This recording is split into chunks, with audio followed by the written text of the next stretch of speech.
Welcome, Fallout fans. Today we'll be going over some of the basics of building a settlement in Fallout 4. We'll explain some things that Bethesda did not do so in a tutorial. So let's start with size. I found that smaller tends to be easier to defend. One time I built up a wall around the entire green area of Sanctuary Hills, and somehow raiders managed to get in, so I believe that they spawned inside of the walls.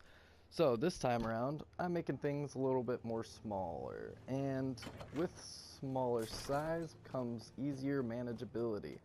Over here I have all my crafting stations in one nice tidy little grouping, and a trunk for all of my junk. You know, all that stuff you want to sell?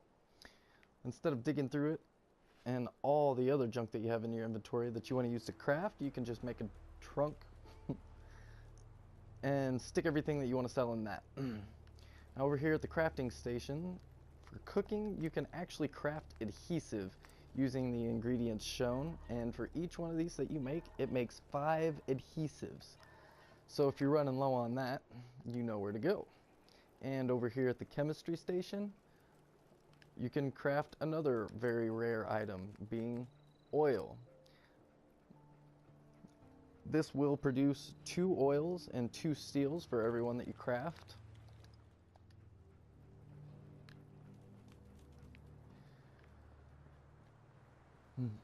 Now, when raiders attack, they will go after resources, being crops, generators, even your water pumps.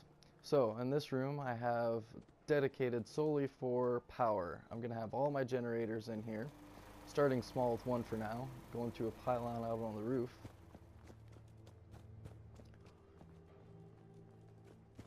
And eventually over to here where I have a spotlight, and soon to come missile turrets, laser cannons. Awesomeness all around. And then eventually out here to where I'm going to have just a line of laser tripwires all connected in one circuit. I'm not going to get too heavy into the electric components of the game, but if you guys enjoy this video and you want me to come out with another one, just like and leave me a comment.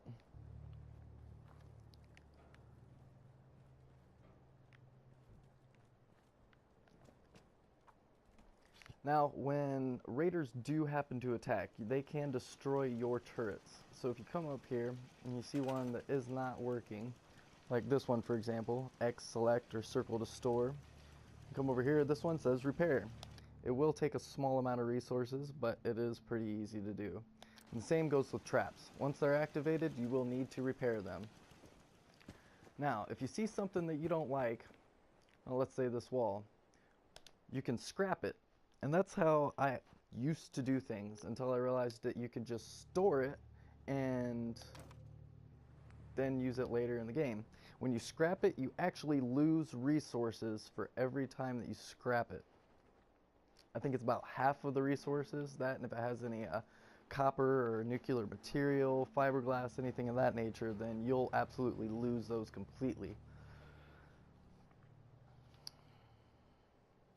Now, I don't have too much of a crop going on at the moment, but when I do, it's going to be purely corn, mut fruit, and potatoes. Mut fruits happen to produce the most amount of food production, meaning you won't have to assign as many workers on the crop, leaving more room for you to put them as trader stores, which will generate caps and spawn them directly into your workshop. Or you can put them on something called a scavenging station, which I believe is under resources and miscellaneous. Pop one of these bad boys up and you assign somebody to it. Then it will generate junk into your workshop over a small amount of time.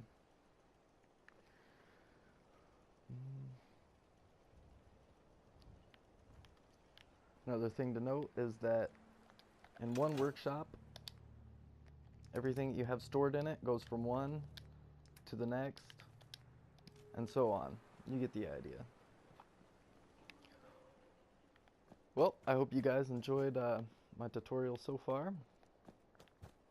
Oh, there is one more thing I want to go over. When you're crafting, let me hook my house up here.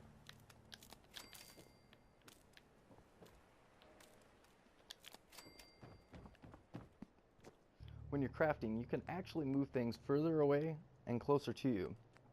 It took me a while to figure this out because the buttons are kind of sneaky, but if you hold on PlayStation the X button, or on Xbox the A button, not sure what it is on PC, but if you hold that down and move up or down on the analog stick, you can actually move it closer or further away. And then the other modification is if you hold L1 or left bumper on Xbox and X and you do the same thing, you can move it up and down.